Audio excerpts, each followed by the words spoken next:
Hello everyone, welcome back to Medilan India YouTube channel. मैं आप सबके लिए लेकर आया हूँ कंप्लीट 100 कॉमन ओपीडी केसेस जो हर जनरल प्रैक्टिशनर को पता होने चाहिए। इसमें हम बात करेंगे पेशेंट आपके पास क्या कंप्लेंट लेकर आ सकता है, आपको पेशेंट को कैसे एग्जामिनेशन करना है, कैसे डायग्नोस करना है कि पेशेंट को क्या प्रॉब्लम हो रही है और उसके बेसिस पे आपको पेशेंट को क्या ट्रीटमेंट देना है। डिटेल में समझेंगे इन सभी पॉइंट्स को। वीडियो को एंड तक जरूर देखें। आज का हमारा फर्स्ट केस है patient with fever no chills, means patient को फीवर तो है बट ठंड नहीं लग रही। तो डिटेल में समझेंगे आपको कैसे पेशेंट को एग्जामिनेशन करना है और क्या उसका ट्रीटमेंट देना है। तो वीडियो को एंड तक जरूर देखें। इस केस को हम समझेंगे एग्जाम्पल के साथ। आपके पास एक 20 साल का ओल्ड मेल पर्सन आता है और वो बोलता है कि doctor I am having fever since 3 day, I am feeling very weak. तो आप इस पेशेंट को कैसे डायग्नोस करोगे? जब कभी भी आपके पास कोई फीवर लेकर कोई पेशेंट आता है तो उसको डायग्नोस करने के लिए आपको ये 7 पॉइंट को एग्जामिनेशन करना पड़ेगा। क्या क्या वो 7 पॉइंट्स है? उसमें हमारे पास आता है टॉन्सिलाइटिस आता है, ओटाइटिस मीडिया आता है, कॉमन कोल्ड एंड कफ आता है, जॉइंटिस आता है, टाइफाइड आता है, यूटीआई आता है या फिर pain due to joint infection हो सकता है। ये 7 रीजंस हैं जिसकी वजह से पेशेंट को फीवर आ सकता है। इनको एग्जामिनेशन कैसे करना है? टॉन्सिलाइटिस की अगर मैं बात करूं तो आपको पेशेंट को पूछना है कि आपके गले में कुछ खाते या फिर पीते दर्द तो नहीं हो रहा। अगर पेशेंट बोलता है कि मुझे खाते टाइम दर्द हो रहा है तो इसका मतलब है कि पेशेंट को टॉन्सिलाइटिस हो सकता है। इसको एग्जामिनेशन करने के लिए आपको एक पावरफुल टॉर्च लेनी है और पेशेंट के माउथ को एग्जामिनेशन करना है, उसके टॉन्सिलेशन को देखना है कि टॉन्सिल में इन्फ्लामेशन तो नहीं हो रही। अगर टॉन्सिल में इन्फ्लामेशन हो रही है तो इसका मतलब पेशेंट को जो फीवर आ रहा है वो टॉन्सिल्स की वजह से आ रहा है। सेकंड नंबर में मैं अगर ओटाइटिस मीडिया की बात करूं, ये कान का इन्फेक्शन होता है। इसमें क्या होता है कि पेशेंट के कान में दर्द रहता है। तो आपको पेशेंट को पूछना है कि आपके कान में तो दर्द नहीं हो रहा। अगर पेशेंट बोलता है कि मेरे कान में दर्द हो रहा है तो आपको एक पावरफुल टॉर्च लेनी है और एग्जामिनेशन करना है पेशेंट के कान को। अगर कान में किसी प्रकार की कोई इन्फ्लामेशन, कोई इन्फेक्शन दिखता है तो हम बोल सकते हैं कि पेशेंट को ओटाइटिस मीडिया हुआ है जिसकी वजह से पेशेंट को फीवर आ रहा है। थर्ड नंबर पे हमारे पास आता है मेनिंजाइटिस। इसमें क्या होता है कि जो हमारी नेक होती है उसमें स्टिफनेस आ सकती है, उसमें क्या होता है स्टिफ हो जाती है। इसमें साथ साथ क्या होता है पेशेंट को वोमिटिंग रहती है और डॉजीनेस भी फील होती है। इसको एग्जामिनेशन करने के लिए आपको पेशेंट की नेक को टच करके फील करके देखना है। अगर नेक टाइट हो रही है, स्टिफ हो रही है तो मतलब कि पेशेंट को मेनिंजाइटिस हुआ है जिसकी वजह से पेशेंट को फीवर आया है। कॉमन कोल्ड एंड कफ की अगर मैं बात करूं तो आपको पेशेंट को पूछना है कि आपको कॉमन कोल्ड या फिर कफ तो नहीं हो रहा। अगर पेशेंट को कॉमन कफ एंड कोल्ड हो रहा है तो हम बोल सकते हैं कि पेशेंट को जो फीवर हो रहा है वो कॉमन कोल्ड एंड कफ की वजह से हो रहा है। फिफ्थ नंबर पर हमारे पास आता है जॉन्डिस। इसकी वजह से भी पेशेंट को समटाइम फीवर देखने को मिलता है। जॉन्डिस को एग्जामिनेशन करने के लिए आप पेशेंट की आई को एग्जामिनेशन कर सकते हो। अगर पेशेंट की आई येलो कलर की शो हो रही है तो मीन्स पेशेंट को जॉन्डिस हो सकता है। और इसको एग्जामिनेशन करने के लिए आप पेशेंट को यूरिन पूछ सकते हो कि आपके यूरिन का कलर कैसा है। अगर पेशेंट बोलता है कि मेरे यूरिन का कलर येलो है तो हम बोल सकते हैं कि पेशेंट को जो फीवर हो रहा है वो जॉन्डिस की वजह से हो रहा है। 6 नंबर पर हमारे पास आता है टाइफाइड। अगर पेशेंट को फीवर के साथ साथ डायरिया भी हो रहा है और वोमिटिंग भी हो रही है तो हम जस्टिफाई कर सकते हैं कि पेशेंट को टाइफाइड हो सकता है जिसकी वजह से फीवर आ रहा है। इसको एग्जामिनेशन करने के लिए आपको पेशेंट के उसको स्प्लीन को पाल्पिटेट करके देखना होता है। अगर स्प्लीन जो है वो टाइट हो रहा है तो हम बोल सकते हैं कि पेशेंट को टाइफाइड की वजह से भी फीवर हो सकता है। नेक्स्ट अगर मैं बात करूं जॉइंट्स पेन के बारे में, इसकी वजह से भी पेशेंट को सम टाइम फीवर देखने को मिलता है। तो आपको पेशेंट को पूछना होगा कि आपके जॉइंट्स वगैरह में किसी प्रकार का पेन तो नहीं हो रहा। सम टाइम क्या होता है कि जॉइंट्स में जब पेन होता है तब भी पेशेंट को फीवर आ जाता है। अगर पेशेंट बोलता है कि मेरे जॉइंट्स वगैरह में पेन है और फीवर भी है तो हम बोल सकते हैं कि पेशेंट को जॉइंट्स पेन की वजह से फीवर हो रहा है। अब हम समझेंगे इन सभी को ट्रीट करने के लिए आपको कौन कौन सी मेडिसिन पेशेंट को प्रिस्क्राइब करनी चाहिए। सम टाइम क्या होता है कि पेशेंट को यूटीआई इन्फेक्शन की वजह से भी फीवर हो सकता है। तो यूटीआई इन्फेक्शन को डायग्नोस करने के लिए आपको पेशेंट को पूछना होता है कि ड्यूरिंग यूरिनेशन आपको किसी तरह की कोई बर्निंग सेंसेशन या फिर पेन तो नहीं हो रहा। अगर पेशेंट बोलता है कि मुझे ड्यूरिंग यूरिनेशन पेन और बर्निंग सेंसेशन हो रही है तो इट मीन्स पेशेंट को यूटीआई इन्फेक्शन हुआ है जिसकी वजह से पेशेंट को फीवर फील हो रहा है। तो ये थे एग्जामिनेशन। अगर आपके पास कोई पेशेंट आता है कॉमन फीवर लेकर, तो आप उसको कैसे डायग्नोज कर सकते हो, कैसे पता लगा सकते हो कि किस वजह से पेशेंट को फीवर हो रहा है। अब हम समझेंगे इन सभी डायग्नोसिस केसेस को ट्रीट करने के लिए आपको कौन कौन सी मेडिसिन पेशेंट को देनी होती है।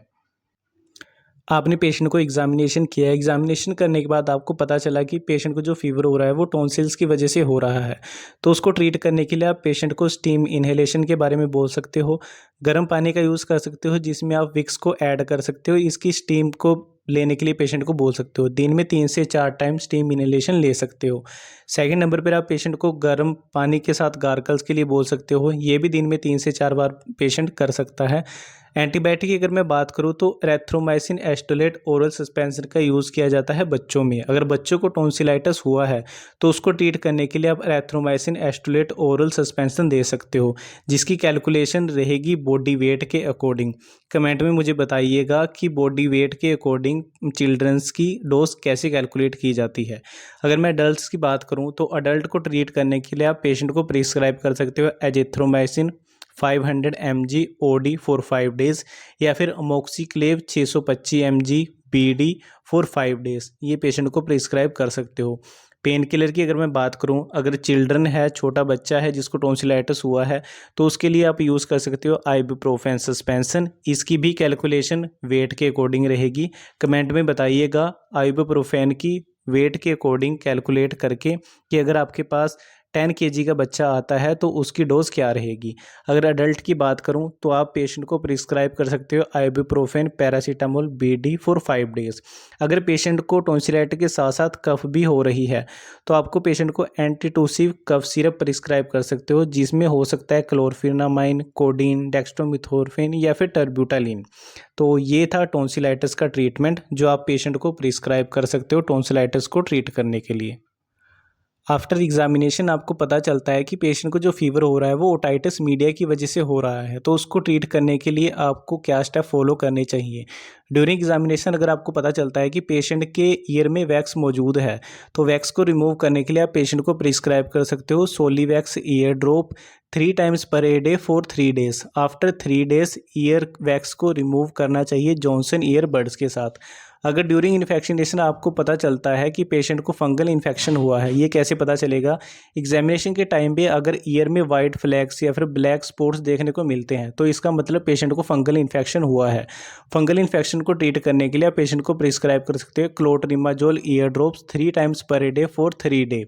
अगर पेशेंट को फीवर के साथ साथ ईयर में इन्फ्लामेशन भी हो रही है तो उसको ट्रीट करने के लिए आपको पेशेंट को एंटीबायोटिक प्रिस्क्राइब करनी चाहिए। इसमें जो हमारे पास यूज़ करते हैं वो रहती है टैबलेट सेफोरोक्सिम ऑक्सीटिल 500 mg BD, या फिर आप यूज़ कर सकते हो injection ceftriaxone 1 gram IV।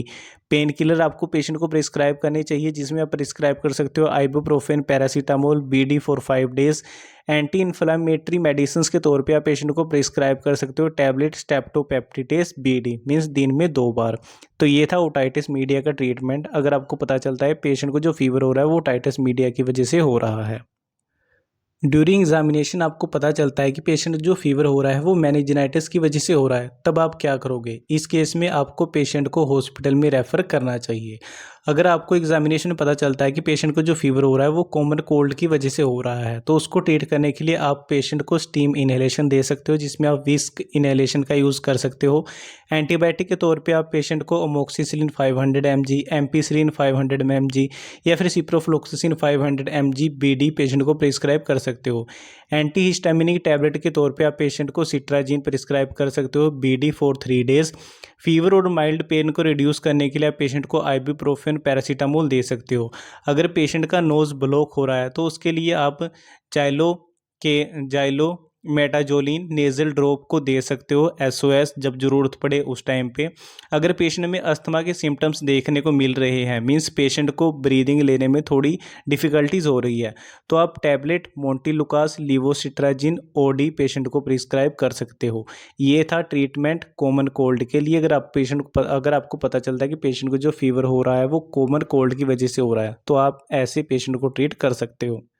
During examination आपको पता चलता है कि पेशेंट को जो फीवर हो रहा है वो जॉन्डिस की वजह से हो रहा है, तो उसको ट्रीट करने के लिए आप क्या करोगे?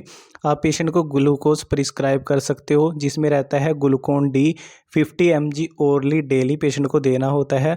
अगर पेशेंट को नोजिया और वोमिटिंग भी हो रही है तो इस केस में IV ग्लूकोज दिया जाता है, जिसमें आप MBI और न्यूरोविन इंजेक्शन का यूज़ कर सकते हो पेशेंट को ट्रीट करने के लिए। इसके साथ ही आपको पेशेंट को टैबलेट एसेंशियल L प्रिस्क्राइब करनी होती है। इसमें फॉस्फोलिपिड्स प्रेजेंट होते हैं जो क्या करते हैं, जो हेल्प करते हैं लीवर सेल्स की रीजनरेशन में। इसको TDS दिन में 3 बार दिया जाता है। इसके साथ ही आपको पेशेंट को प्रिस्क्राइब करना होता है टैबलेट सेलिबोन 140 mg BD। इसमें बेसिकली सेलिमरीन प्रेजेंट होता है। ये क्या काम करता है, लीवर सेल्स को रीजनरेशन में हेल्प करता है। इसके साथ साथ आप पेशेंट को प्रिस्क्राइब कर सकते हो टैबलेट L-ornithine और L-aspartate BD। ये क्या करता है, ये लीवर फंक्शन को सपोर्ट करता है। इसके साथ ही साथ आप पेशेंट को Li52 भी प्रिस्क्राइब कर सकते हो। ये भी लीवर को हेल्प करती है ट्रीट करने, जॉन्डिस को ट्रीट करने के लिए। ड्यूरिंग एग्जामिनेशन अगर आपको पता चले कि पेशेंट को जो फीवर हो रहा है वो टाइफाइड फीवर है, तो उसको ट्रीट करने के लिए आप क्या करोगे? फर्स्ट लाइन ट्रीटमेंट में आप ciprofloxacin IV 200 mg BD 2 to 4 days patient को प्रिस्क्राइब कर सकते हो। Then tablet ciprofloxacin 500 mg BD for 10 days patient को दे सकते हो। इसके साथ ही आप ofloxacin IV 200 mg BD 2 to 4 days then tablet ofloxacin 500 mg BD for 10 days patient को प्रिस्क्राइब कर सकते हो। एंटीबायोटिक के साथ साथ आपको पेशेंट को फीवर को रिड्यूस करने के लिए tablet paracetamol 500 mg SOS prescribe कर सकते हो। एंटासिड एसिडिटी ज़्यादा होती है टाइफाइड के केस में, तो टैबलेट रेंटिडिन 150 mg BD पेशेंट को प्रिस्क्राइब कर सकते हो।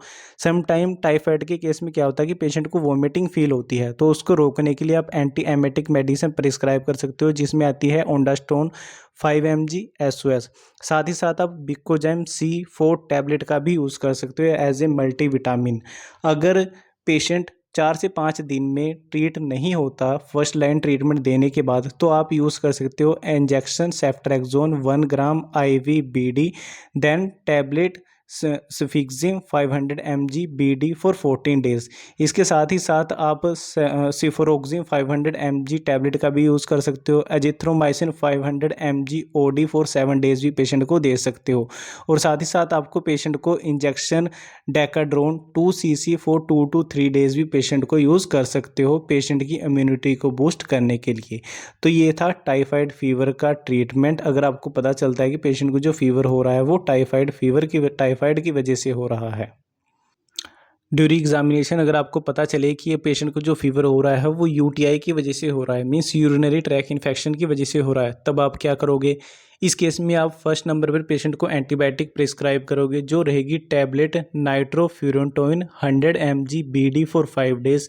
या फिर आप पेशेंट को प्रिस्क्राइब कर सकते हो फोस्फोमाइसिन 3 ग्राम सिंगल डोज सैसे होता है, ये प्रिस्क्राइब कर सकते हो। अगर कोई पेशेंट लेडी है और उसको UTI का इन्फेक्शन हुआ है, जो प्रेग्नेंट है, तो उस केस में आप पेशेंट को प्रिस्क्राइब कर सकते हो टैबलेट सफिक्सिम 200 mg BD। इसके साथ ही आपको पेशेंट को एल्कलाइज़र देना होता है, जैसे सिट्राल एल्कलाइज़र हो गया 1 tablespoon in a glass of water into TDS means दिन में 3 बार।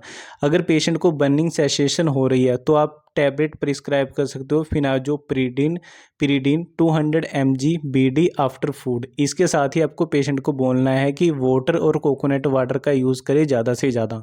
तो ये था UTI का ट्रीटमेंट। अगर आपको पता चलता है कि पेशेंट को जो फीवर हो रहा है वो UTI की वजह से हो रहा है, तो आप ये ट्रीटमेंट यूज़ कर सकते हो पेशेंट को ट्रीट करने के लिए। अगर आपको पता चले कि जो फीवर हो रहा है पेशेंट को वो हो रहा है ड्यू टू जॉइंट पेन, तब आप क्या करोगे? इस केस में आप पेशेंट को ऑइंटमेंट प्रिस्क्राइब कर सकते हो, चाहे वो मिथाइल सैलिसिलेट कंटेनिंग ऑइंटमेंट हो या फिर डिक्लोफिनेक कंटेनिंग ऑइंटमेंट हो TDS। टैबलेट्स में आप पेशेंट को प्रिस्क्राइब कर सकते हो diclofenac paracetamol TDS for 7 days, या फिर एसिक्लोथाइकोल्चिकोसाइड का कॉम्बिनेशन आता है, ये पेशेंट को प्रिस्क्राइब कर सकते हो। या फिर इंडोमिथासिन या फिर पिरोक्सीकैन का भी यूज़ कर सकते हो पेशेंट के पेन को और फीवर फीवर को रिड्यूस करने के लिए। साथ ही साथ आपको पता है कि नसेड्स जब हम देते हैं कि पेशेंट को एसिडिटी होती है तो उसके लिए आप टैबलेट रेंटिडीन का भी यूज़ कर सकते हो। अगर पेन जो है वो एक्यूट टू सीवियर है तो इस केस में आप इंजेक्शन का भी यूज़ कर सकते हो, जैसे injection diclofenac IM daily for 3 days. साथ ही साथ आप शॉर्ट टर्म कोर्स स्टेरॉइड का भी यूज़ कर सकते हो, जैसे टैबलेट वाइसोलोन जिसमें प्रेडनिसोलोन होता है 5 mg TDS फॉर 5 डेज़। तो ये था कंप्लीट ट्रीटमेंट जिसमें हमने जाना फीवर को कैसे डायग्नोस करना है, कैसे ट्रीट करना है और आफ्टर डायग्नोसिस आपको क्या क्या पेशेंट को ट्रीटमेंट देना है। ये था complete video lecture series. 100 common OPD cases में सेकंड केस हमारा रहेगा patient with fever with chills. Video अच्छी लगी हो तो वीडियो को लाइक करें, चैनल पर अगर आप नए हो तो चैनल को सब्सक्राइब करें। अगर आपको 100 केसेस की PDF चाहिए तो कमेंट बॉक्स में टाइप करें PDF। Thank you for watching this video.